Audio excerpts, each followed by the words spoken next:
ଆଜି କ'ଣ ରୋଷେଇ କରିବି ଭାବି ଭାବି ମୁଣ୍ଡକୁ କିଛି ଆଇଡ଼ିଆ ଜୁଟିଲାନି। ଫ୍ରିଜ୍ ପୁରା ଘାଣ୍ଟିଦେଲି। ତାପରେ ଭାବିଲି ଝିଅ ତ କଞ୍ଚା କଦଳୀ ଆଣିଥିଲା, ଚାଲନ୍ତୁ ଆଜି କଞ୍ଚା କଦଳୀ କିଛି ବନେଇଦେବା। ଆଉ କଞ୍ଚା କଦଳୀ ତ ରୋଷେଇ କଲି କଲି, ତା ସାଙ୍ଗରେ ତା ଚୋପାକୁ ବି ଛାଡ଼ିଲିନି। ଚାଲନ୍ତୁ ଦେଖିବା ଆଜିର ରେସିପି।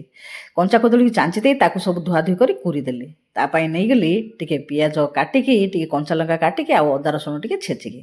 ତାପରେ ଦେଇଦେଲି ତା ଦେହରେ ଟିକେ ହଳଦୀ ଗୁଣ୍ଡ, ଲଙ୍କାଗୁଣ୍ଡ, ବେସନ, ଲୁଣ, ଆଉ ଟିକେ ବୁଟ ଡାଲି ବତୁରେଇକି, ଧନିଆ ପତ୍ର, ଭୃଷୁଙ୍ଗା ପତ୍ର ଟିକେ ଦେଇ ତାକୁ ଭଲ ଭାବେ ମିଶାଇ ଦେଇ ତାକୁ ଏଭଳି ବରା ଆକୃତି ସବୁ ଦେଇଦେଇକି ପିଆଜି ଭଳି ସବୁ ଛାଣିଦେଲି ତେଲ କଡ଼େଇ ବସେଇକି। ତାର ଚୋପାକୁ ରଖିଦେଲି। ସେ ଚୋପାକୁ ସିଝେଇ ଦେଇ ତାକୁ ଫୁଟଣ ଦେଇଦେଲି, ପଞ୍ଚ ଫୁଟଣ, ଟିକେ ତେନ୍ତୁଳି, ଆଉ ଟିକେ ଦେଇଦେଲି ଗୁଡ଼। ତାକୁ ଗୋଟେ ବଢ଼ିଆ ଚଟଣି ବାଟିଦେଲି। କହିଲେ ଗୋଟେ ପରିବାରରେ ଦୁଇଟା ଆଇଟମ୍ ହେଇଗଲା କି ନାହିଁ। ତାପରେ ତା ସାଙ୍ଗକୁ କାକୁଡ଼ି, ତାପରେ ପାମ୍ପଡ଼, ପୁରା ଜମିଗଲା ପଖାଳଟା। ଆଉ କିଛି ପରିବା ନାହିଁ ବୋଲାଠୁ ଦେଖିଲେ କେତେ ଆଇଟମ୍ ହେଇଗଲା। ଭଲ ଲାଗିଲା କି ନାହିଁ କହିଲେ ଦେଖି।